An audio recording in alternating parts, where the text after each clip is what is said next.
भारत और ऑस्ट्रेलिया के बीच एक ऐसा मैच खेला गया था जिस मैच में धोनी ने गुस्से में आकर अपने बल्ले से ऐसा कोहराम मचाया था जिसके सामने कंगारुओं का हर एक गेंदबाज धोनी के सामने रहम की भीख मांगने को मजबूर हो गया। और इसकी शुरुआत की ऑस्ट्रेलिया के कप्तान रिकी पोंटिंग ने, क्योंकि पोंटिंग साल 2007 में भारत के हाथों मिली हार का बदला भारत से लेना चाहता था और इसीलिए पोंटिंग भारत के खिलाड़ियों को चुनौती दे रहा था। और उस चुनौती का जवाब जब महेंद्र सिंह धोनी ने देना शुरू किया तो पोंटिंग समेत कंगारुओं के हर एक खिलाड़ी का घमंड तार तार हो गया। तो आइए दोनों ही टीमों के बीच खेले गए इस हाई वोल्टेज मैच की पूरी हाईलाइट आपको दिखाते हैं। लेकिन वीडियो शुरू करने से पहले आपसे एक गुजारिश है कि इस वीडियो को एक लाइक जरूर करें। तो आइए इस कहानी को शुरू से शुरू करते हैं। दोनों ही टीमों के बीच टॉस होता है और भारत के कप्तान महेंद्र सिंह धोनी टॉस जीतकर पहले बल्लेबाजी करने का फैसला करते हैं और भारत की ओर से सचिन और गांगुली की जोड़ी मैदान पर आती है। लेकिन भारत के इन दोनों ही बल्लेबाजों के लिए यह सफर आसान नहीं होने वाला था, क्योंकि आज इन दोनों ही बल्लेबाजों को विश्व के सबसे घातक गेंदबाजों का सामना करना था। और हुआ भी वैसा ही।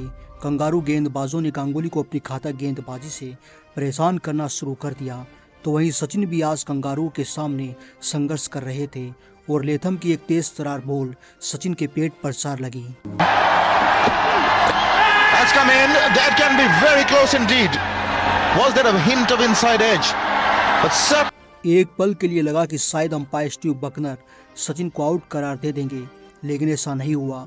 लेकिन कंगारू गेंदबाज भारत के दोनों ही बल्लेबाजों को हाथ खोलने का भी मौका नहीं दे रहे थे, जिसका नतीजा ये हुआ कि 5 ओवरों की समाप्ति तक भारत का स्कोर केवल 13 रनों तक पहुंचा था। सचिन गांगुली ऑस्ट्रेलिया गेंदबाजों के सामने संघर्ष कर रहे थे।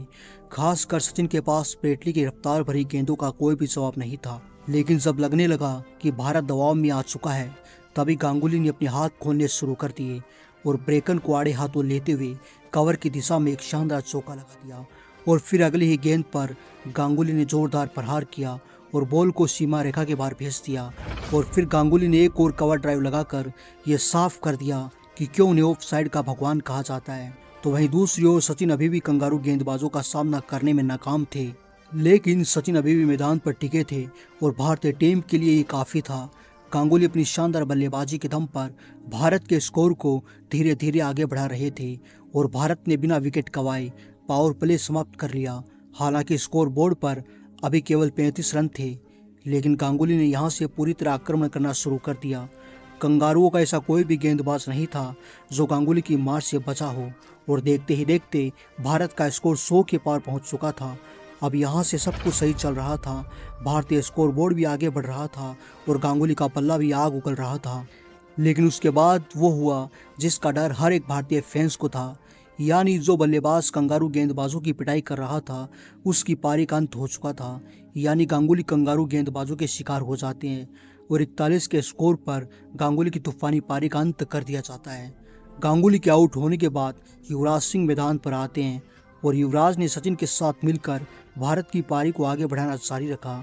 लेकिन दूसरी ओर सचिन का बल्ला अभी भी खामोश था। सचिन काफी धीमी रफ्तार से बल्लेबाजी कर रहे थे, लेकिन युवराज कंगारू गेंदबाजों पर हावी होकर खेल रहे थे। अब भारत के इन दोनों ही बल्लेबाजों के बीच शानदार साझेदारी पनपने लगी थी और 31 ओवरों की समाप्ति तक दोनों के बीच 50 रनों की साझेदारी पूरी हो चुकी थी। और इसी बीच सचिन ने भी अपना 50 पूरा कर लिया और भारत का स्कोर 150 के करीब पहुंच चुका था और दोनों ही बल्लेबाज अब पूरी तरह से सेट हो चुके थे। युवराज तो कंगारू गेंदबाजों की जमकर पिटाई कर रहे थे। भारतीय खेमा खुश था, लेकिन फिर भारत को युवराज के रूप में एक और झटका लग जाता है और 39 रनों की पारी खेलकर युवराज कंगारू गेंदबाजों के शिकार हो जाते हैं।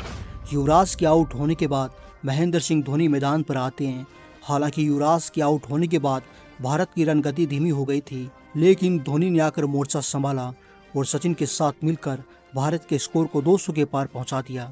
अब यहां से 40 ओवरों का खेल समाप्त हो चुका था और भारत का स्कोर 202 रनों तक पहुंच चुका था और भारत के हाथों में अभी भी 7 विकेट बाकी थे। अब सचिन और धोनी ने मिलकर कंगारू गेंदबाजों पर पलटवार किया और तेज गति से रन बटोरना शुरू कर दिया। अब देखते ही देखते सचिन भी अपने शतक के करीब पहुंच चुके थे, लेकिन फिर गलत तालमेल की वजह से सचिन रन आउट हो जाते हैं और 79 के स्कोर पर सचिन की पारी का अंत हो जाता है। सचिन के आउट होने के बाद राहुल द्रविड़ मैदान पर आते हैं और द्रविड़ ने मैदान पर आते ही बैक टू बैक 2 चौके लगाकर अपने इरादे पूरी तरह से साफ कर दिए, लेकिन द्रविड़ की ये पारी ज़्यादा समय तक ना चली और ब्रेकर ने द्रविड़ को बोल्ड कर दिया।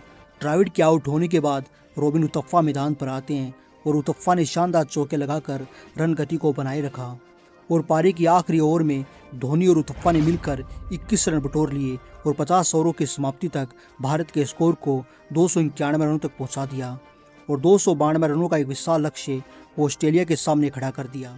हालांकि ऑस्ट्रेलिया जैसी टीम के सामने ये लक्ष्य ज़्यादा बड़ा नहीं था, क्योंकि ऑस्ट्रेलिया के खेमे में एक से बढ़कर एक बल्लेबाज मौजूद थे जो इस लक्ष्य को आसानी से हासिल कर सकते थे।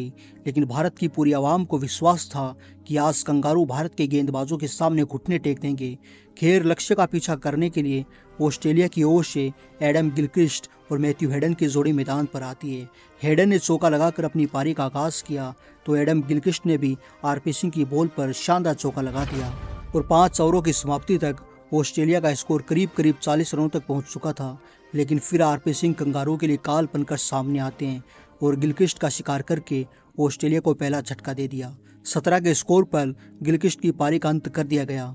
इसके बाद पोंटिंग मैदान पर आते हैं और पोंटिंग ने हेडन के साथ मिलकर भारत के गेंदबाजों की जमकर पिटाई की और हेडन ने मात्र 39 गेंदों पर अपना 50 पूरा कर लिया और ऑस्ट्रेलिया के स्कोर को 100 के पार पहुंचा दिया। और जब सबको लगने लगा कि ऑस्ट्रेलिया इस मैच को आसानी से फतेह कर लेगा, तभी इरफान पठान कंगारू के लिए काल बनकर सामने आए और शानदार बल्लेबाजी कर रहे पोंटिंग को अपना शिकार बना लिया।